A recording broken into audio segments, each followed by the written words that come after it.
ఈ బ్రతుకులో 2026 సంవత్సరం ఈ మొదటి నెల ఈ 25వ తారీఖు ఈ ఉదయకాల సమయంలో మీ కృపాశ్రద్ధకు వచ్చి మిమ్మల్ని స్తుతించి ఆరాధించడానికి మాకును మీరు ఇచ్చిన ధన్యతను బట్టి వందనాలు. ఈ చదవబడిన ఈ వచనంలో నుండి సత్యాన్ని మాకు బయలుపరిచి ఇదిగోనయ్యా మీరు ఆశించిన బ్రతుకు మా జీవితాల్లో ఉండడానికి కృప చూపించమని, మీ బిడ్డలతో మాట్లాడమని, ఎటువంటి డిస్టర్బెన్స్ లేకుండా కృప చూపించమని, వినగలిగే మనసు గ్రహించే హృదయం అందరికీ దయచేయమని యేసుక్రీస్తు నామములో ప్రార్థన అడిగి వేడుకుంటున్నాం తండ్రి, ఆమేన్. చూడండి, మనం చదవబడినటువంటి ఈ 2 వచనాలు అపోస్తలుడైన పౌలు ముగింపులో తన అపోస్తలత్వాన్ని, సువార్తకు ఇచ్చిన ధృవీకరణను బలంగా చెబుతా ఉన్నాడు. మీరు గమనిస్తే ఈ 6వ అధ్యాయం మొదటి 5 వచనాలు సంఘ బాధ్యతలు ఏంటో చెప్పడం జరిగింది. తర్వాత 6 నుంచి 11 వచనాలు నువ్వు ఏమి విత్తుతావో ఆ పంటకు వస్తావని చెప్పడం జరిగింది. 11 నుంచి గత వారం ధ్యానం చేసిన 16వ వచనం వరకు ధర్మశాస్త్రవాదుల యొక్క కపటత్వాన్ని బహిర్గతం చేసి క్రీస్తు శిలువలో మాత్రమే అతిశయించాలని, కొత్త సృష్టి ముఖ్యమని చెప్పాడు. ఏ సృష్టి ముఖ్యం? కొత్త సృష్టి. సున్నత పొందుటి ఎందును పొందకపోవట ఎందును ఏమీ లేదు, కానీ మరి క్రీస్తులో కొత్త సృష్టి పొందుటియే అన్న విషయాన్ని జ్ఞాపకం చేశాడు. ఇంకా చివరి ముగింపులో ఏమి జ్ఞాపకం చేస్తున్నాడంటే పౌలు మరి తన అధికారాన్ని, సువార్తను ఇచ్చినటువంటి ధృవీకరణను తన శరీర గాయాల ద్వారా రుజువు చేస్తున్నాడు. ఏ గాయాలు? శరీర గాయాలు. అక్కడ 17వ వచనంలో ఉంది, నేను యేసు యొక్క ముద్రలు నా శరీరమందు ధరించి ఉన్నాను. ఇక్కడ ముద్రలు అంటే ఆయన అనుభవించిన గాయాలు, ఆయన అనుభవించిన దెబ్బలు, ఆయన అనుభవించిన హింసలను ఇక్కడ జ్ఞాపకం చేస్తూ ఉన్నాడు పౌలు. ఎందుకంటే ఈ విధంగా తను ఎందుకు మాట్లాడవలసి వచ్చిందంటే, ధర్మశాస్త్ర కపటవాదులు అనబడుతున్న వాళ్ళు ఏం చెప్తున్నారంటే బాహ్య సంబంధమైన గుర్తు గురించి చెప్తున్నారు. ఏంటి బాహ్య సంబంధమైన గుర్తి? సున్నతి, ధర్మశాస్త్ర సంబంధమైన ఆజ్ఞలు. కానీ పౌలు ఏ గుర్తులు చెప్తున్నాడంటే, ఏ క్రీస్తు నిమిత్తం అయితే నేను శ్రమ పడుతున్నానో ఆ క్రీస్తు ద్వారా పొందుకున్న గుర్తుల గురించి మాట్లాడుతూ ఉన్నాడు. ఆయన ఈ విధంగా మాట్లాడుతున్నాడు. ఒకసారి మీరు మరలా చదవండి 17వ వచనం, నేను యేసు యొక్క ముద్ర నా శరీరం మందు ధరించుకున్నాను, ఇక మీదట ఎవడను నన్ను శ్రమ పెట్టొద్దు, ఎవడో కూడా నన్ను ఏం చేయొద్దు, శ్రమ పెట్టొద్దు, ఇబ్బంది పెట్టొద్దు అన్నాడు. ఎందుకు ఇబ్బంది పెట్టొద్దు అన్నాడంటే, గలతీయులకు అసలు ఈ పత్రిక ఎందుకు రాయాల్సి వచ్చింది? అబద్ధ బోధకులు, కొంతమంది ధర్మశాస్త్ర కపట బోధకులు వచ్చి పౌలు చెప్పిన సువార్తను తారుమారు చేసేసి, మీరు ఎంత ప్రభువును నమ్మినా విశ్వసించినా మీరు సున్నతి ధర్మశాస్త్ర ఆజ్ఞను పాటించాలని వాళ్ళకు ఒక అబద్ధ బోధ వస్తే, పౌలు దానికి వెంటనే యాక్షన్కి రియాక్షన్ కింద మరి వెంటనే ఈ పత్రిక రాసి, ఇదిగో నా ఉపదేశాన్ని మీరు స్వీకరించారు, ఇక మీదట అబద్ధ బోధకులను విసర్జించి మరలా నన్ను కష్టపెట్టకండి. ఎందుకో తెలుసా? మీకు మొదట సువార్త చెప్పినప్పుడే నేను ఎంత కష్టపడ్డానని ఒకసారి మీరు చూడండి. ఎన్నో వచనం అంటే ఆ 3వ అధ్యాయములో, 3వ అధ్యాయము గలతీ రాసిన పత్రిక 3వ అధ్యాయము 13వ వచనం, మీరు నాకు అన్యాయం చేయలేదు, మొదటిసారి శరీర దౌర్బల్యం కలిగినను నేను సువార్త మీకు ప్రకటించుదనని మీరు ఎరుగుదురు. ఆయన శరీరానుసారంగా బలహీనంగా ఉన్న గలతీలకు ఏం ప్రకటించాడంట? అంటే నేను ఎంతో శ్రమపడి మీకు ఏం ప్రకటించానంటే సువార్తను ప్రకటించాను. కానీ 1వ అధ్యాయము 6వ వచనంలో చెప్పబడినట్లు, క్రీస్తు కృపను బట్టి మిమ్మల్ని పిలిచిన వారిని విడిచి మీరు భిన్నమైన సువార్తతోటికి మీరు ఎంత త్వరగా తిరిగిపోవడం చూడగా నాకేమేసింది? ఆశ్చర్యం వేసింది. అందుకే వెంటనే నేనేం చేశానంటే ఈ పత్రిక మీకు రాస్తున్నాను. ఇదిగో రాయడమే కాదు, ఆ సువార్త కొరకు నేను ఎటువంటి గాయాలు, ఎటువంటి ముద్రలు, ఎటువంటి ఇబ్బందులు నేను పడ్డానో మీకు తెలియపరుస్తానని చెప్తూ, ఇక మీదట నన్ను ఏం చేయొద్దు, మీరు బాధ పెట్టకండి. ఎందుకు తెలుసా? మొదటిసారి మీకు సువార్త చెప్పే సమయానికే నేను శరీరానుసారంగా దౌర్భాగ్యులుగా ఉన్నాను, బలహీనంగా ఉన్నాను. అయినా సరే క్రీస్తు సువార్తను మీకు ఏం చేశాను తెలుసా? ఇదిగో మరి 3వ అధ్యాయం 1వ వచనంలో చెప్పబడినట్లు, ఎక్కడ సిలువ వేయబడినట్టుగా యేసు క్రీస్తుని మీ కన్నుల ఎదుట నేను ఏం చేశాను? ప్రదర్శించాను. కానీ మీరు ఏం చేశారంటే త్వరగా భిన్నమైన బాధ వైపు తిరిగిపోయారు. కాబట్టి ఇక మీదట మరలా నన్ను కష్టపెట్టకండి, మరలా నేను మరొక పత్రిక మీకు రాసే పరిస్థితి తీసుకురాకండి అని తన శరీరంలో ఉన్న క్రీస్తు యొక్క ముద్రలు అనగా గాయాలను గురించి ఇక్కడ పౌలు మాట్లాడుతున్నాడు. మీకు గుర్తుందో లేదో, పోయిన వారం కాక అంత ముందు వారం కూడా నేను కూడా నా యొక్క మనోదుఖాన్ని మీ ఎదుట నేను జ్ఞాపకం చేశాను. ఎందుకు జ్ఞాపకం చేశాను? మరలా నన్ను గాయపరుస్తారనా, మరొకసారి అలాగా ప్రవర్తించకూడదని. ఇక్కడ పౌలు కూడా అదే మాట చెప్తున్నాడు. ఇక మీదట మీరు నన్ను కష్టపెడకండి, ఇక మీదట మీరు నన్ను దుఃఖపరచకండి. ఎందుకో తెలుసా? ఇదిగో మీరు తప్పిపోయిన విధానాన్ని బట్టి మిమ్మల్ని సరిచేయడానికి నేను ఎంతో ప్రయాసపడి ఈ పత్రిక మీకు రాస్తూ, ఇదిగో నాలో ఉన్న ముద్రలను ఒక గుర్తుగా మరి దేవుడు ఉంచి ఉన్నాడనే విషయాన్ని జ్ఞాపకం చేస్తూ, రెండోది ధర్మశాస్త్రవాదులకు ఒక గట్టి హెచ్చరిక కూడా తెలియపరుస్తున్నాడు. ఆ హెచ్చరిక ఏంటి అన్నదాన్ని చెప్పే ముందు యేసుక్రీస్తు యొక్క ముద్రలు పౌలు విషయంలో ఏమై ఉన్నాయనే విషయాన్ని ఒకసారి మనం జ్ఞానం చేయాలి. తీయండి, కొరింథీయులకు రాసినటువంటి 2వ పత్రిక 11వ అధ్యాయము. అసలు పౌలు దేవుని నిమిత్తం ఎటువంటి ముద్రలు కలిగి ఉన్నాడన్నది ఒకసారి ఆలోచన చేస్తే 11వ అధ్యాయము 23వ వచనం నుంచి నేను చదువుతా ఉన్నాను, లేదా 22. వారి ఎబ్రీయుల, నేనును ఎబ్రీయుడినే. వారి ఇశ్రాయేలీల, నేనును ఇశ్రాయేలీయుడినే. వారి అబ్రహాము సంతానమా, నేనును అట్టివాడినే. వారి క్రీస్తు పరిచారకుల, వెర్రివాని వలె మాట్లాడుచున్నాను, నేనును మరి ఎక్కువగా క్రీస్తు పరిచారకుడును. మరి విశేషముగా ప్రయాసపడితిని, మరి అనేక పర్యాయములు శరసాల్లో ఉంటిని, అపరిమితముగా దెబ్బలు తింటిని, అనేక మార్లు ప్రాణాప్రాయంలో ఉంటిని. యూదుల చేత 5 మార్లు, 1 తక్కువ 40 దెబ్బలు తింటిని. 3 మారు బెత్తములతో కొట్టబడితిని, ఒకసారి రాళ్లతో కొట్టబడితిని. 3 మారు వాడపల్లి శ్రమపడితిని, ఒక రాత్రింపగలు సముద్రంలో గడిపితిని. అనేక పర్యాయములు ప్రయాణాలలోను, నదుల వలనైన ఆపదలలోను, దొంగల వలనైన ఆపదలలోను, నా స్వజనులైనటువంటి ఆపదలలోను, అన్యజనుల వలన ఆపదలలోను, పట్టణములోను ఆపదలలోను, అరణ్యములో ఆపదల్లోను, సముద్రములో ఆపదలలోను, కపట సహోదరుల వలన ఆపదల్లోను ఉంటిని. ప్రయాసతోనూ కష్టములతోనూ, తరచుగా జాగరముతోనూ, ఆకలి దప్పులతోనూ, తరచుగా ఉపాసాలతోనూ, చలితోనూ, దిగంబరత్వంతోనూ ఉంటిని. ఇంకా చెప్పవలసినవి అనేకములు ఉన్నవి. చదవడానికి ఎంత ఇబ్బంది పడితే అనుభవించిన వాడికి ఎలా ఉంటుందో ఒకసారి ఆలోచించి. ఇవన్నీ ఎవరి నిమిత్తము పౌలు? ఇవన్నీ ఎవరి నిమిత్తము? ఏ క్రీస్తు అయితే సత్యమైన నమ్మాడో ఆ క్రీస్తు యొక్క సువార్తను ప్రకటించడానికి ఇన్ని విధాలుగా తను ప్రయాసపడవలసిన పరిస్థితి వచ్చిందంట. ఇక్కడ మనం ఒకసారి ఆలోచన చేద్దాం. పౌలు దేవుని యొక్క సువార్తను చెప్పడానికి ఒకసారి మీరు ఆలోచన చేస్తే 5 మార్లు 1 తక్కువ 40 దెబ్బలు తిన్నాడంట. 1 తక్కువ 40 దెబ్బలు ఎన్నిసార్లు తిన్నాడంట? 5 సార్లు తిన్నాడు. 3 మార్లు అయితే బెత్తములతో కొట్టబడ్డాను అన్నాడు. బహుశా ఎన్నిసార్లు కొట్టారో తెలియదు. రాళ్లతో కొట్టబడ్డాను, వాడ పగిలి శ్రమపడ్డాను, రాత్రి పగలు సముద్రంలో గడిపాను. అంతేకాకుండా దొంగల వలన, స్వజనుల వలన, అన్యజనుల వలన, పట్టణాల్లోనూ అన్నిటిలో నేను ఆపదలను పొందుకున్నాను. ఇంకా చెప్పవలసినవి చాలా ఉన్నవన్నాడు. ఇవన్నీ క్రీస్తు యొక్క ముద్రలో తన శరీరమందు ఉన్నవి. ఎందుకు పౌలు ఈ విధమైన టర్మినాలజీ వాడాడంటే, ఆ దినాలలో యజమానుల యొక్క ముద్రలో బానిసల యొక్క శరీరాల మీద ఉండేవి. ఫర్ ఎగ్జాంపుల్, ఈ వ్యక్తి నా బానిస అని తెలియడానికి నాకు సంబంధించిన ముద్ర వాడి శరీరం మీద ఏం చేసేవాడిని? వేసేవాడిని. ఇప్పుడు పౌలు, ఇదిగో నేను క్రీస్తు నిమిత్తము క్రీస్తు యొక్క ముద్రలు నా శరీరం మీద ఉన్నాయి అంటున్నాడు.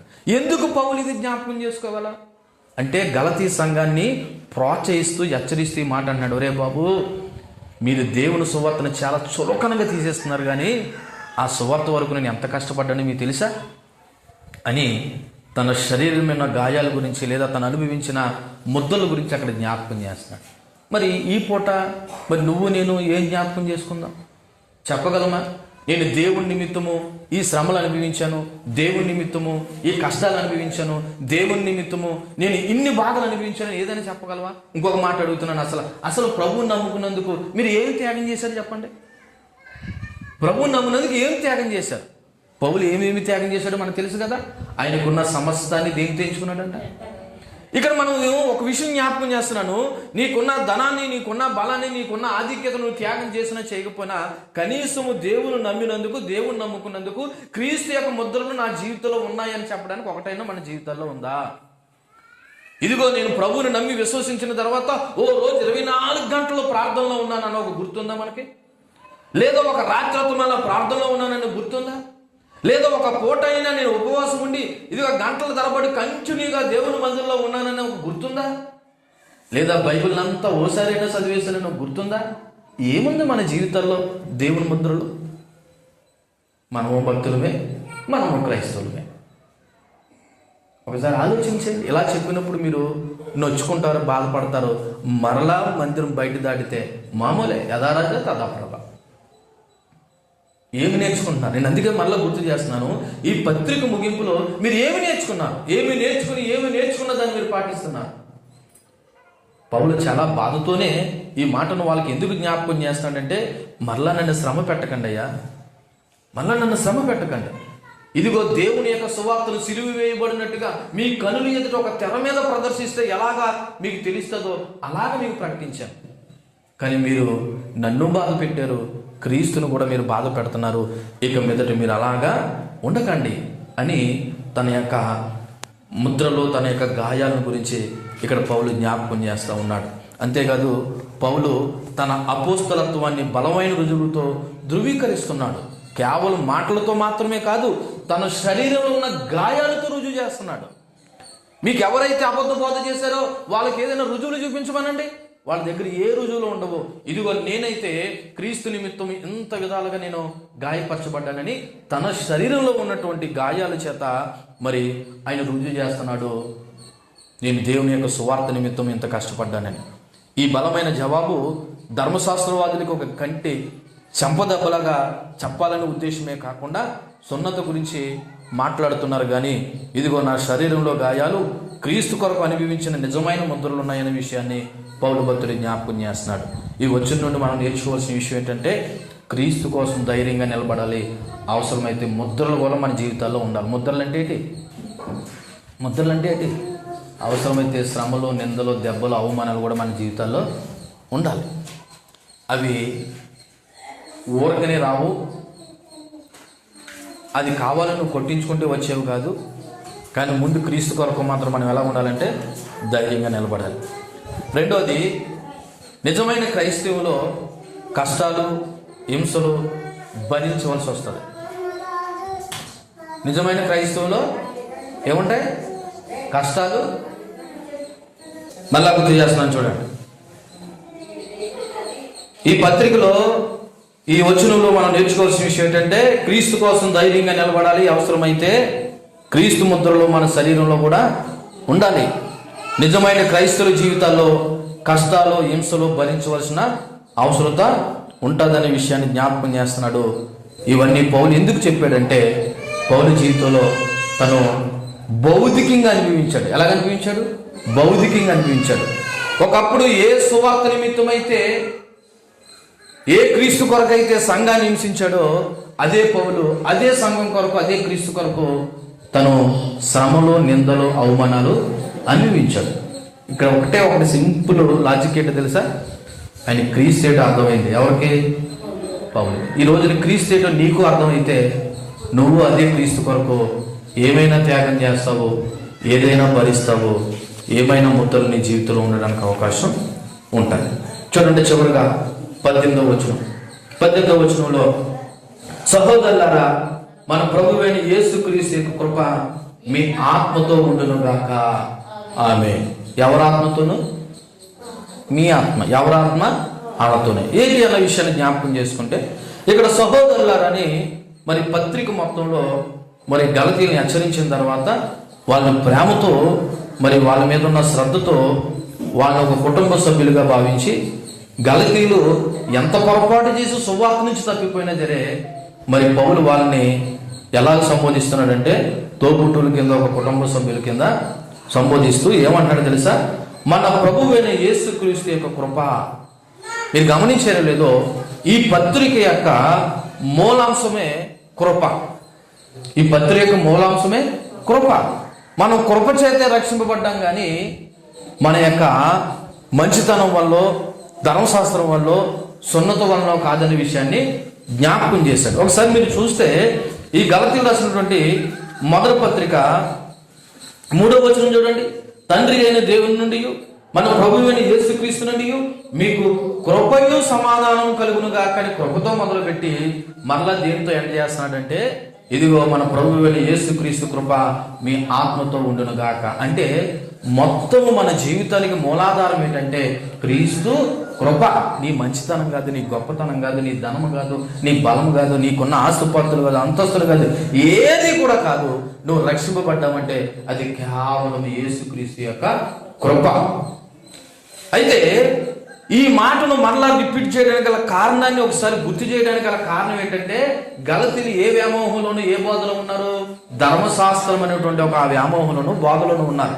బాబు, ధర్మశాస్త్రం వల్ల కాదు, ఇది క్రీస్తు కృప వలనని చెప్పడానికి పౌలు మరలా రిపీట్ చేస్తూ మీ ఆత్మతో కూడా ఉండునుగాక అన్నాడు. అంటే ఇది ఒక లోతైన ఆశీర్వాదం.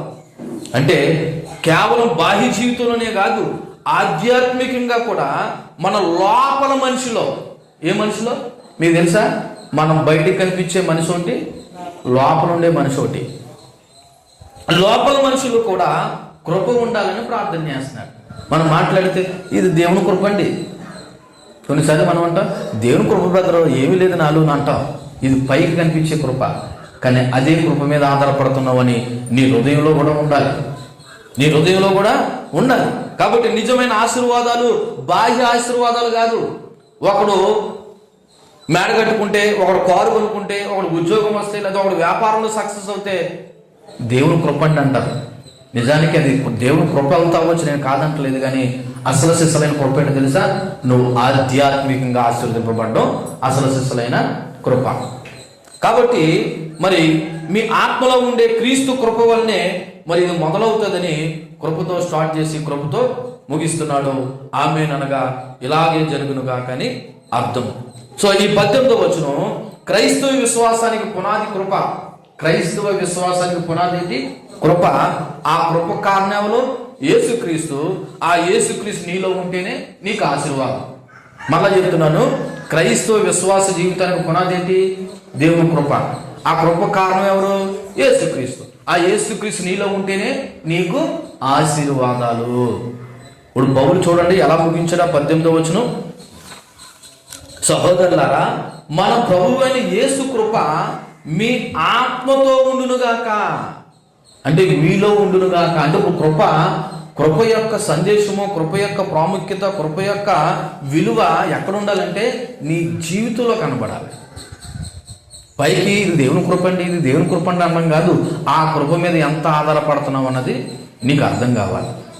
మరి ఈ గలతీయులకు రాసిన పత్రిక ముగింపు వచనంతో ఒకసారి మరలా ఈ పత్రికనంతా ఒకసారి మీకు గుర్తు చేసి ఈ పూట నేను ముగించాలనుకుంటున్నాను. ఒకసారి మనము ఈ గలతీయుల పత్రిక యొక్క సారాంశాన్ని, ఈ 6 అధ్యాయాల యొక్క సారాంశాన్ని నేను క్లుప్తంగా చెప్పి ఈ పూట ముగిందా. చూడండి, గలతీయులు రాసిన పత్రిక మొదటగా మనకి ఎవరు వాళ్ళు రాశారంటే అపోస్తలుడైన పౌలు గలతీయ ప్రాంతాలలో ఉన్నటువంటి 4 పట్టణాలు ఉన్నాయి. అందులో ఒకటి మరి అంతియోకియా, ఈకోనియా, లోస్త్రా, దెర్బ అనబడుతున్న ఈ 4 ప్రాంతాలను కలిపి ఏమన్నారంటే గలతీయ ప్రాంతాలు అన్నారు. ఏమన్నారు? గలతీయ ప్రాంతాలు అన్నారు. సో ఈ గలతీయ ప్రాంతాలలో ఉన్నటువంటి సంఘానికి కొంతమంది అబద్ధ బోధకులు వచ్చి వాళ్ళని ఏం చేశారంటే చెరిపివేశారు. అది పౌలుకు తెలిసి వాళ్ళ విషయంలో చాలా ఆశ్చర్యపోయాడనే విషయాన్ని ఇందాక మనం విన్నాం. అప్పుడు వెంటనే పౌలు ఏం చేయాలనుకున్నాడో తెలుసా? అసలు పౌలు మీద ఉన్న మరొక నెపం ఏంటో తెలుసా? అసలు ఆయన నిజమైన అపోస్తలుడు కాదు అన్న విషయాన్ని కూడా ధర్మశాస్త్ర అబద్ధ బోధకులు పౌలు మీద ఒక నెపాన్ని కూడా చేశారు. అందుకే పౌలు వెంటనే కలుగు చేసుకుని ఏమన్నాడు తెలుసా? 8వ వచనంలో 1వ అధ్యాయము, మేము మీకు ప్రకటించిన సువార్త గాక మరి యొక్క సువార్తను మేమైనను పరలోకంలో వచ్చిన దూతైనను మీకు ప్రకటించిన యెడల వాడు ఏమవుతాడు? శాపగ్రస్తుడు అవుతాడు అని చెప్పడం ద్వారా, ఒరే బాబు, ఈ సువార్త నా సొంత సువార్త కాదు, క్రీస్తు వలన నేను సంపాదించిన సువార్త. అయినా సరే నేను మనుషులు సంతోష పెట్టాలని అనుకోవటం లేదు అన్న విషయాన్ని చెప్తూ, తనకి సువార్త ఎక్కడి నుంచి వచ్చిందో 11వ వచనంలో చెప్తాడు. సహోదరులారా, నేను ప్రకటించిన సువార్త మనుషుని యొక్క యోచన ప్రకారం కాదు కానీ, ఇదిగో మనుషుల వల్ల నేను పొందలేదు కానీ, నాకు ఎవ్వడూ బోధించలేదు కానీ, యేసుక్రీస్తు బయలుపరచడం వల్లే నాకు లభించింది సువార్త అని తన అపోస్తలత్వాన్ని కూడా రుజువు చేసుకున్నటువంటి పరిస్థితి వచ్చింది. అంతేకాదు, ఇదిగో ప్రభువు నన్ను దమస్కో మార్గంలో దర్శించిన తర్వాత 3 సంవత్సరాలు నేను అరేబియా ప్రాంతంలో ఉండి దేవుని యొక్క పాదాల చెంత నేను ఇవన్నీ నేర్చుకున్నాననే విషయాన్ని కూడా 1వ అధ్యాయంలో జ్ఞాపకం చేస్తూ, అపోస్తలు అనబడుతున్న పేతురు వీళ్ళందరూ ఉన్నారు చూసారా, వాళ్ళతో జస్ట్ నేను ఎన్నడూ కలవలేదు, సందర్భంలో కలిసేయాను, కానీ అది కూడా నేను సువార్త నిమిత్తం కాదు, జస్ట్ ముఖ పరిచయం తప్ప వాళ్ళతో పెద్దగా నాకు ఏ విధమైన పరిచయాలు కూడా లేవని మరి 1వ అధ్యాయాన్ని ఆ విధంగా ముగించాడు. ఇంక 2వ అధ్యాయానికి వచ్చేసరికి ఆయన ఏం చెప్పాడంటే, ఇదిగో సువార్త యొక్క సత్యం గురించి మాట్లాడుతూ, ఈ సువార్త పేతురికి ఎలాగ అప్పగింపబడదో నాకును కూడా అలాగే అప్పగింపబడ్డది. సువార్త పేతురు ఇదిగో యూదులు అనబడుతున్న వారికి సువార్త ప్రకటిస్తే, అన్యజనులు అనబడుతున్న వారికి దేవుడు సువార్త ప్రకటించడం నాకు ఈ అవకాశం ఇచ్చాడు. ఆ సత్యాన్ని పేతురు గ్రహించి నాకేమిచ్చారు తెలుసా, తన చెయ్యిను కూడా నాకు అందించారు అనే విషయాన్ని జ్ఞాపకం చేశారు. అందించడం అనే మాటకి అర్థం ఏంటంటే ప్రొసీడు. మేము ఎలాగైతే యూదులకు సువార్త చెప్తున్నామో నువ్వు కూడా ఎవరికి చెప్పు, అన్ని జనులకు చెప్పు, ఎందుకంటే ఇది దేవుని వాళ్ళు పొందుతామని మేము నమ్మేమని వాళ్ళు ఏం చేయారంట, చెయ్యి అందించి ఆయన పంపించారని చెప్పాడు. అంతేకాదు, ఈయన సువార్త విషయంలో ఎంత కరెక్ట్గా ఉంటాడంటే పౌలు, ఏ పేతురైతే చెయ్యి అందించి సువార్త పంపించాడో అదే పేతురు ఒక సందర్భంలో అక్కడ ఉన్నటువంటి యూదులతో కలిసి భోజనం చేసే సమయంలో వెంటనే యాకోబు నుండి వచ్చిన వారిని చూసి భయపడి ఏం చేశాడు, యూదులతో కదా అన్యులతో భోజనం చేసే సమయంలో వాళ్ళకి భయపడి ఏం చేశాడు, అక్కడి నుంచి వెళ్ళిపోయాడు. వెంటనే పేతురు చూసి పౌలు ఏం చేశాడు, గద్దించాడు. ఎందుకంటే ఈయన దృష్టిలో సువార్త అంటే సువార్తే, దీన్ని ఎవడు చెరిపేసినా, ఆఖరికి ఎంత పెద్దోడు చెరిపేసినా సరే ఈయన ఊరుకునేవాడు కాదు. అందుకే తన అనుభవం నుండి ఈ విధంగా మాట్లాడాడు. ఇదిగో, ఏ సువార్త నిమిత్తం అయితే నేను ఒకప్పుడు సంఘాన్ని మరి అంటే క్రీస్తు హింసించానో అదే సువార్త నాకు అర్థమైన తర్వాత ఈ విధంగా మాట్లాడాడు. ఎక్కడ 2వ అధ్యాయము 20వ వచనంలో, నేను క్రీస్తుతో కూడా సిలువ వేయబడి ఉన్నాను, ఇక జీవించేవాడిని నేను కాను అన్నాడు. ఎందుకు అలాగన్నాడు, ఆయనకి సువార్త ఏంటో అర్థమైంది, క్రీస్తు ఏంటో అర్థమైంది. ఇక్కడ ఉన్న మనకి కూడా యేసు క్రీస్తు ఏంటో అర్థమైతే నువ్వు నీ కొరకు బ్రతకవండి. ఎవరి కొరకు బ్రతుకుతారు, ఏ క్రీస్తునైతే నమ్మారో విశ్వసించారో ఆ క్రీస్తు కొరకు బ్రతుకుతారు. ఏ క్రీస్తునైతే నమ్మారో విశ్వసించారో ఆ క్రీస్తు కొరకు బ్రతుకుతారు. మీకు తెలుసు కదా, అపోస్తలుడైన పౌలు ధనము లేనోడా, పేరు లేనోడా, జ్ఞానం లేనివాడా, లేకపోతే ఆయనకున్న పౌరసత్వాలు ఆ దినాల్లోనే గొప్ప పౌరసత్వాలు కలిగి ఉన్నాడు. కానీ ఇవన్నీ కూడా ఆయన తునప్రాయంగా తీసివేసి, నేను జీవించుతున్న జీవితం నాది కాదు, నన్ను ప్రేమించి నా కొరకు తన్ను తాను అప్పగించుకున్న దేవుని కుమారుని వల్ల నేను బ్రతుకుతున్నానని చెప్పి తన జీవితాన్ని ఎవరికి త్యాగం చేసుకున్నాడు. కానీ మనము ఈ ఆదివారం ఒక్క పూటే త్యాగం, మిగిలిన దినాల్లో మన దేవునికి త్యాగము కనపడదు. నీ భక్తి దేవుడి యందు త్యాగం చేయకపోతే ప్రయోజనం లేదు. మళ్ళీ చెప్తున్నాను కదా, క్రీస్తు ముద్రలు నీలో కనబడాలి. నేను దేవుని కొరకు ఇది త్యాగం చేశానని చెప్పగలగాలి. ఏం త్యాగం చేశావు నువ్వు? మహా అయితే నీ పనులన్నీ అయిపోయిన తర్వాత నువ్వు మందిరానికి వస్తావు. ఒక మాట చెప్పనా, దేవుని మందిరానికి వెసులుబాటు చూసుకోకూడదు. అంటే ఖాళీ అయితే రావడం గురించి కాదు నువ్వు చూడవలసింది, ఖాళీ చేసుకునే కంటే నువ్వే ముందు ఖాళీ నీ పనులన్నీ పక్కన బట్టి దేవుని మందిరాన్ని రావడానికి ప్రయత్నం చేయాలి. కొంతమంది ఖాళీ అయితే వద్దామని చూడతారు. ఖాళీ అయితే కాదు, ఖాళీ చేసుకుని దేవుని మందిరానికి రావాలి. ఏం చేసుకుని? ఖాళీ చేసుకోవాలి. నిజానికి ఖాళీ ఎప్పుడు ఉండదు మనిషికి, వెసులుబాటు చూసుకుని రావాలి. సో పౌలు ఆ విధంగా 2వ అధ్యాయాన్ని ముగించి 3వ అధ్యాయంలో అంటాడు కదా, ఓ అవివేకులైన గలతీయులారా, మిమ్మల్ని ఎవరు మోసపుచ్చారు? ఇదిగో మీ కనులు ఎదుట సిలువ ప్రదర్శింపబడినట్లుగా మీకు వాక్యాన్ని ప్రారంభించాను కదా, మీరు ఆత్మానుసారంగా ప్రారంభించి మరలా శరీరానుసారంగా మొదలు పెడతారా? అంటే అర్థం ఏంటి? మీరు శరీరంలో ఆత్మానుసారంలోకి వచ్చారు, ఇప్పుడు ఆత్మానుసారంగా ప్రారంభించి మరలా శరీరానుసారంగా మొదలు పెడతారనే విషయాన్ని వాళ్ళకు గుర్తు చేస్తూ, ఇదిగో ధర్మశాస్త్రం వల్ల మనం నీతిమంతులుగా ఎంచబడలేదు, ఇదిగో నీతిమంతులు విశ్వాసం మూలంగా జీవించును, అది యేసుక్రీస్తు ద్వారా మాత్రమని చెప్పేసి మరి ఆయన 3వ అధ్యాయంలో జ్ఞాపకం చేశాడు. అంతేకాదు ఆ ధర్మశాస్త్రం ఎందుకంటే ఇదిగో ధర్మశాస్త్రం మన క్రీస్తునొద్దకు నడిపించడానికి దేవుడు ఇచ్చాడు ధర్మశాస్త్రాన్ని. అక్కడ ఎన్నో అధ్యాయం చూడండి, 3వ అధ్యాయం 23వ వచనం అంటాడు, విశ్వాసం వెల్లడి కాక మునుపు ఇక ముందుకు బయలుపరచబడబో విశ్వాసము అవలంబవలసిన వారుగా చెరలో ఉంచబడినట్టుగా మనం ధర్మశాస్త్రం లోనైన వారు అయితమే. కాబట్టి మనము విశ్వాస మూలంగా నీతిమంతులమని తీర్చబడినట్లు క్రీస్తునందుకు మనం నడిపించుటకు ధర్మశాస్త్రం మనకి ఏమైందంటే బాల శిక్షకుడు అయ్యాడు. అంటే బాల్య దినాలలో అది ఒక చిన్న బాల శిక్షుడుగా ధర్మశాస్త్రం ఉపయోగపడ్డది. ఎవరిని ఎందుకు నడిపించడానికి? క్రీస్తుని ఎందుకు నడిపించడం, అంతే తప్ప ధర్మశాస్త్రమే క్రీస్తు కాదు అని 3వ అధ్యాయంలో చెప్తూ అంటాడు కదా. యూదుడని లేదు, గ్రీసు దేశస్థుడని లేదు, దాసుడని లేదు, స్వతంత్రుడని లేదు, పురుషుడని లేదు, స్త్రీ అని లేదు, యేసుక్రీస్తున్న మీరందరూ కూడా అబ్రహామును బట్టి ఒకటే సంతానమై ఉన్నారు. ఎందుకంటే యేసుక్రీస్తునందు విశ్వాసించిన మీరందరూ కూడా దేవుని కుమారులై ఉన్నారన్న విషయాన్ని 3వ అధ్యాయాన్ని మనకి తెలియపరిచాడు. తెలియపరిచి 4వ అధ్యాయంలో ఏమన్నాడు తెలుసా? ఇదిగో ఒకడికి ఒక కొడుకు ఉన్నాడు, వాడితో పాటు ఒక దాసుడు కూడా ఉన్నాడు. అంటే ఆ ఇంట్లో పనిచేసే దాసుడు కూడా ఉన్నాడు. కానీ కొడుకు వయసుకు వచ్చేంత వరకు దాసుడికి కొడుక్కి ఏ విధమైనటువంటి వ్యత్యాసము లేదు. ఒక రోజున వాడు విడుదల పొంది ఇదిగో ఆ ఇంటి యజమానుగా మారుతాడు. ఎవడు? కొడుకు.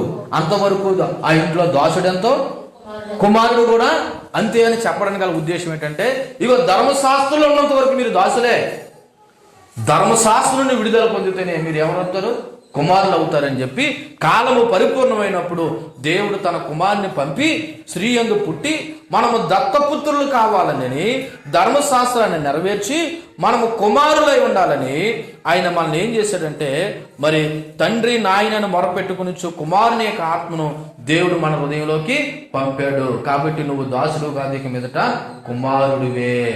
అంటే ధర్మశాస్త్రాన్ని లోబడితే నువ్వు దాసుడివి, ధర్మశాస్త్రం నుండి విడుదల పొందితే నువ్వు ఎవడం అంటే కుమారుడివి. ఇక్కడ ఈ మాట కూడా చెప్తున్నాను, నువ్వు లోకాచారాలు పాటించేంత వరకు నువ్వు లోకానుసారుడివే. ఎప్పుడైతే దైవికంగా భావించి దేవునికి భయపడతావో అప్పుడే దేవుని కుమారుడివి.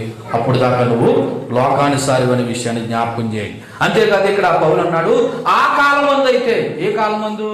మీరు ప్రభుని ఎరగనప్పుడైతే నిజానికి దేవులు కాని వారికి మీరు మొక్కారు, నిజానికి దేవుడు కాని వారికి మీరు మొక్కారు. కానీ ఇప్పుడు దేవుడు ఎవడో మనకి తెలుసు, దేవుని చేత ఎరగబడిన వారు మరలా బలహీనమైన నిష్ప్రయోజనమైన ఆ మూలపాఠముతో మరలా తిరగనేలా అని ప్రశ్నించాడు. అంటే ఏ ప్రభువునైతే నమ్మారో, ఏ క్రీస్తునైతే నమ్మారో ఆయన నమ్మకం నుండి మరలా మీరు ఆ బలహీనమైన మూలపాఠంతో మరలా ఎందుకు తిరుగుతున్నారు? మీరు అలా తిరగొద్దనే విషయాన్ని జ్ఞాపకం చేస్తూ ఏమన్నాడో తెలుసా? నిజం చెప్పినందుకు నేను మీకు శత్రువునయ్యానా? వారు మిత్రులయ్యారా? ఎవరో అబద్ధ బోధకులేమో మీకు మిత్రులయ్యారు, నిజం చెప్పినందుకు నేను శత్రువునయ్యానా? ఇదిగో నిజమేటో తెలుసా?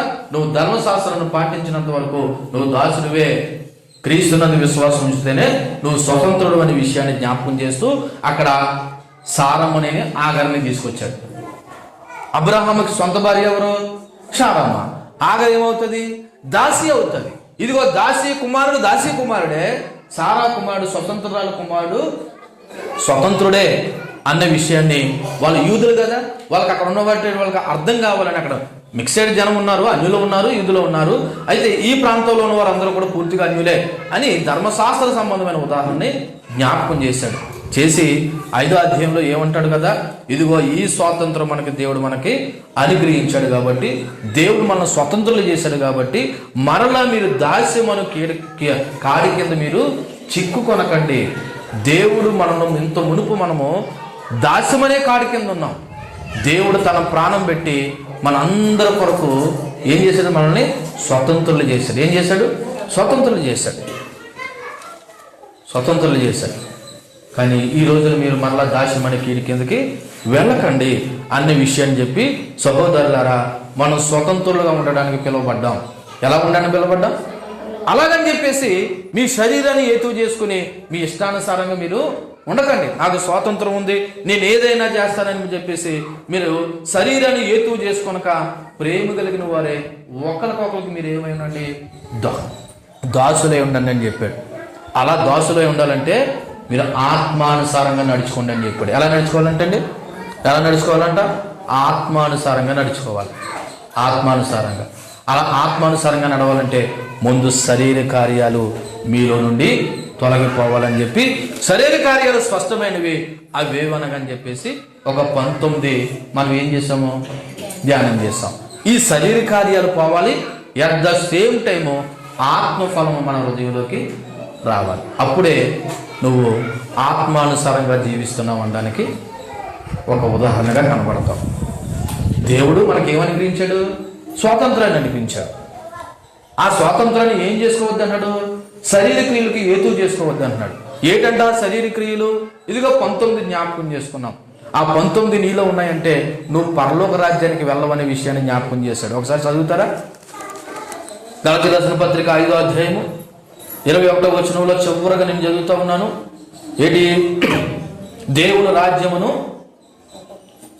నేను మునుపు చెప్పిన ప్రకారం ఇటు వాటిని చేయువారు దేవుని రాజ్యాన్ని స్వతంత్రించుకొనని మీతో స్పష్టంగా చెప్పుచున్నాను. ఏముంటేని శరీర కార్యాలు మనలో ఉంటే మనం ఎవరు కూడా ఎక్కడికి వెళ్ళమంట? దేవుని రాజ్యం అంటే మీకు చాలా సింపుల్గా ఉంది.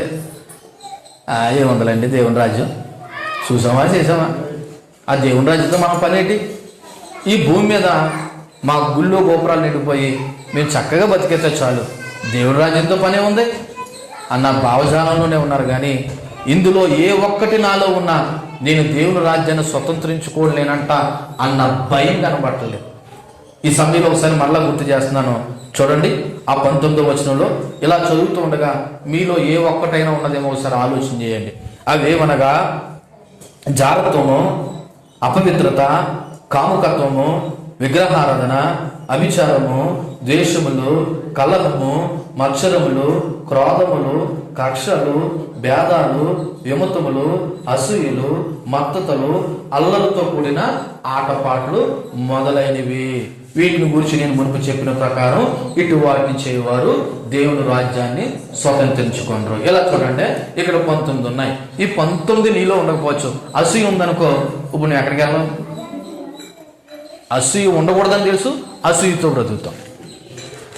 భేదములు కల్పించకూడదని తెలుసు, భేదాలే కల్పిస్తాం. వ్యభిచారం చేయకూడదని తెలుసు, వ్యభిచారమే చేస్తారు. జారత్వం చేయకూడదని తెలుసు, జారత్వమే చేస్తారు. అంటే ఇప్పుడు మనుషులు ఏమైతే దేవుడు చేయొద్దని చెప్పాడో అదే చేస్తున్నారు. ఇప్పుడు అదే చేస్తున్నారంటే వీళ్ళు ఏం పోగొట్టుకుంటున్నారు? దేవుని రాజ్యాన్ని పోగొట్టుకుంటున్నారు. అంటే గలతీ రాసిన పత్రిక ద్వారా నీకు ఏం జ్ఞాపకం చేస్తున్నాడు? ఎట్టి పరిస్థితుల్లోనూ మీరు దేవుని రాజ్యాన్ని పోగొట్టుకోవద్దు శరీర కార్యాలు చేయడం ద్వారా అని చెప్తున్నాడు. మరి శరీర కార్యాలు చేయొద్దు, నిజమే. మరి ఏం కలిగి ఉండాలా? ఆత్మఫలం కూడా కలిగి ఉండాలనే విషయాన్ని ఒక 9 జ్ఞాపకం చేశారు. అది 5వ అధ్యాయం. ఇంకా 6వ అధ్యాయం గురించి మాట్లాడితే, సహోదరులు ఎవరైనా ఒక తప్పిదంలో పడిపోతే ఆత్మఫలములు కలిగిన వాడు ఆ వ్యక్తిని ఏం చేయాలంటే సరైన మార్గంలో నడిపించాలని, అది కూడా సాత్వికమైన మనసుతో వాడిని తీసుకొని రావాలని, యేసుక్రీస్తు మన భారాలు భరించినట్లు ఎవడైనా మనము కూడా ఒకని భారాలు మనం ఏం చేయాలి? భరించాలని. అలా భరించే ముందు ప్రతివాడు తన యొక్క బరువును తానే భరించుకోవాలి కదా అని చెప్పాడు. ఇక వాక్యోపదేశం పొందేవాడు ఉపదేశించేవానికి మీరు కలిగి ఉన్న మంచి పదార్థాలన్నింటిలోనూ భాగం ఇవ్వాలనే విషయాన్ని చెప్తూ, మనుషుడు ఏ పంట అయితే విత్తుతాడో ఆ పంటే కోస్తాడు. కాబట్టి శరీరాన్ని బట్టి విత్తేవాడు శరీరమను పంట కోస్తాడు, ఆత్మను బట్టి విత్తేవాడు ఆత్మ నుండి నిత్య జీవం అనే పంట కోస్తాడు. కాబట్టి మనం మేలు చేటి యందు విసుకక, మరి అలయక మనం సమయం దొరికిన కొలది అందరి ఎడలను, మరి విశేషంగా విశ్వాస గృహమునకు చేరిన వారి ఎడలను మేలు చేయవారిగా ఉందాము అన్న విషయాన్ని చెప్పాడు. ఇక చెప్పి ఈ పత్రిక ముగింపులో చివరిగా ఏం చెప్పాడు తెలుసా? నా స్వహస్తంతో పెద్ద అక్షరాలతో రాస్తున్నాను. ఈ పత్రిక ఎవరు డూప్లికేట్ రాయలేదు, నేనే నా స్వహస్తాలతో ఈ పత్రిక రాశాను. ఏమని రాస్తున్నాను? ఇదిగో వారు మీకు ఎవరైతే అబద్ధ బోధ బోధించారో వాళ్ళు శరీర విషయంలో అగపడాలని మీకు లేనిపోనివన్నీ చెప్పారు. మీరు క్రీస్తు నిమిత్తము శ్రమ అనుభవించకూడదని సున్నతి పొందుకోమని చెప్పారు. నిజానికి సున్నత పొందడం ఏందనో పొందకపోవడం ఏందనో ఏమీ లేదురా బాబు, ఒకడు నూతనంగా మారటంలోనే ఉంది అసలు రహస్యం అంతని చెప్పాడు. ఇప్పుడు ఇక్కడున్న మీరు అందరూ కూడా ఆలోచన చేస్తే, మీరు మారేరా? మీకు మారు మనసుందా? మీరు నూతన అనుభవం కలిగి ఉన్నారా? ఒకవేళ లేకపోతే మీరు కూడా ఇంకా లోకంలోనూ అవివేకంలోనూ అజ్ఞానంలోనూ ఉండి కొట్టిమిట్టాడుతున్న వారే. మరలా గుర్తు చేస్తున్నాను, మారు మనసు లేని వారు ప్రభువుని ఎరిగి ఉండలేరు, సువార్త కొరకు శ్రమ పడలేరు, అవసరమైతే సువార్త కొరకు నిందలు అవమానాలు కూడా భరించలేరు. మరలా గుర్తు చేస్తున్నాను, పౌలు ఇన్ని బాధలు అనుభవించడానికి కారణం ఏంటో తెలుసా? ఆయన యేసుక్రీస్తు అంటే ఎవరో అర్థమయ్యాడు. ఒకప్పుడు స్టెఫనును చంపడానికి మద్దతు ఇచ్చాడు, ఒకప్పుడు యూదుల దగ్గర పర్మిషన్ తీసుకుని సంఘాన్ని హింసించాడు, ఒకప్పుడు దైవ వ్యతిరేకంగా జీవించాడు. కానీ అదే పౌలు దమస్కు మార్గమందు దేవుని ప్రత్యేకంగా చూసిన తర్వాత నువ్వెవరు అని అడిగినప్పుడు, నువ్వు ఎవరినైతే హింసిస్తున్నావో ఆ యేసునని చెప్పినప్పుడు తనకి జ్ఞానోదయం కలిగి అదే యేసు కొరకు తన శరీరం అంతా ముద్రలుగా మార్చబడ్డాయి. నేను అంటాను, యేసుక్రీస్తు తర్వాత ఎక్కువ దెబ్బలు తిన్నది, శ్రమ పడ్డది ఎవరైనా ఉన్నారంటే అది పౌలే. మనం చదివాం కదా లిస్టు. ఇవన్నీ ఎందుకు భరించాడు? ఎందుకు భరించాడు తెలుసా? ఇదిగో నేను క్రీస్తు ఉన్న దినాలలో ఆ క్రీస్తు యొక్క మరి ఒకవేళ ముఖము నేను చూసినా చూడకపోయినా ఆ రోజున సత్యాన్ని ఆయనతో సహవాసం నేను పొందుకోలేకపోయాను. కానీ ఈ రోజున క్రీస్తు ఏంటో నాకు అర్థమైంది. ఆ క్రీస్తు కొరకు అవసరమైతే చావడానికైనా సిద్ధమని నా మొట్టుగా బతుకుట క్రీస్తే, చావైతే లాభం అన్నాడు. ఎందుకింత పెద్ద మాట మాట్లాడాడు? ఎందుకు తెలుసా? దేవుని కంటే మించింది ఏది లేదని ఎవరికి అర్థమైంది? నీకు నాకు కూడా అది అర్థమైతే ఈ లోకంలో ఏది కూడా దేవుడి కంటే ఎక్కువ ఎంచం. ఈరోజు దేవుడి కంటే ఏదైనా ఎక్కువగా ఎంచుతున్నావంటే దానికి అర్థం దేవుడు ఏంటో నీకు అర్థం కాలేదని. అందుకే చివరిగా పౌలు ఏమన్నాడు తెలుసా? ఇదిగో ఏ అబద్ధ బోధకులైతే మిమ్మల్ని భ్రమపెట్టి బాహ్య సంబంధమైన గుర్తులతో మిమ్మల్ని మళ్ళా వెనకలాగాలనుకుంటున్నారో, ఇక ఒక్కసారి చూడండి, నా శరీరంలో ఉన్న గాయాలు ఇవన్నీ క్రీస్తు ముద్రలను జ్ఞాపకం చేస్తున్నారు. ఫైనల్గా గల్తీ సంఘాన్ని ఏ బోధలో నడవమని? క్రీస్తు యొక్క బోధలో నడవమనా? అబద్ధ బోధకులు చెప్పినట్టుగా ఉండమనా? మరి ఈ పత్రిక అంతా ముగించుకున్న తర్వాత కూడా నీకు ఏమర్థమైంది? క్రీస్తు మార్గంలో నడవమనా? లోక అన్యాచారాల్లో నడవమనా? మరలా గుర్తు చేస్తున్నాను, ఈ పత్రిక అంతా ఆలకించి ఇందులో ఉన్న సారాన్ని గ్రహించిన మీరు క్రీస్తు మార్గంలో నడవకుండా లోక అన్య మార్గాల్లో నడిచారనుకో, మరలా గుర్తుపెట్టుకోండి, మీరు కూడా అవివేకులైన గలతీలాంటి వాళ్ళే బహుశా శరీరానుసార్లు శరీర సంబంధమైన వాటి మీద దృష్టి పెడతారన్నట్టుగా మీరు కూడా శరీరానుసారులుగా మిగిలిపోతే ఫలితం ఏంటో తెలుసా? నరకము. ఏంటండి? నరకం. అది పొందుకోకూడదని గలతీయ సంఘాన్ని అంత బలంగా వాళ్ళని హెచ్చరించి సరిచేసి క్రమపరిచి అల్టిమేట్గా ఫైనల్గా ఇదిగో క్రీస్తు కృప మీ ఆత్మలో ఉండునుగా కానీ దీవించాడు. అదే దీవెన మీకును కూడా తెలియపరుస్తూ క్రీస్తు కృపలోనే మీరు వర్ధిల్లాలని విషయాన్ని జ్ఞాపకం చేస్తూ మిమ్మల్ని అందరినీ అడుగుతా ఉన్నాను, క్రీస్తు యొక్క ముద్దలు నీలో ఏమైనా ఉన్నాయా? కనీసం ఒక్కటైనా ఉన్నాయా? క్రీస్తు యొక్క ముద్దల్లో నువ్వు పెట్టుకుంటే రావు. ఆ దేవుని కొరకు నువ్వు ఏదైనా భరిస్తేనే వస్తాయి. ఏం భరిస్తున్నావు? ఏమి త్యాగం చేస్తున్నావు? ఏది ఒకవేళ నింద అవమానం వస్తే తట్టుకోగలుగుతున్నావు చెప్పు? నువ్వే ముందడుచుకుని అలా నేను తిరగబడిపోతున్నాను తప్ప పోలేదు దేవుని నిమిత్తం ఈ నింద అనుభవిస్తాను, ఈ అవమానం అనుభవిస్తాను, ఈ బాధ అనుభవిస్తాను, ఈ కష్టం అనుభవిస్తాను, దేవుడి కొరకు నిందలు అనుభవించుట ధన్యత అంట అన్న విషయం నీకు ఏమైనా గుర్తొస్తుందా? గుర్తు రావట్లేదు. కారణం ఏంటో తెలుసా? క్రీస్తు యొక్క ముద్రలో క్రీస్తు యొక్క అనుభవం నీలో లేకపోవడం. ముగిస్తున్నాను సంగమా. ఇదిగో గలతీయులకు రాసిన పత్రిక ద్వారా పౌలు మనకి ఏం జ్ఞాపకం చేస్తాడంటే, క్రీస్తు కృపను ఆధారం చేసుకుని క్రీస్తు ముద్రలు కలిగి క్రీస్తు ఆత్మలో వర్ధిల్లాలనే విషయాన్ని జ్ఞాపకం చేస్తాడు. అటు కృప దేవుడు మనందరికీ అనుగ్రహించునుగాక. ఆమేన్. ప్రార్థన చేద్దాం. కళ్ళు మూసుకోండి. చెప్పబడిన వాక్యాన్ని బట్టి ఒకసారి మనం సరి చేసుకుందాం.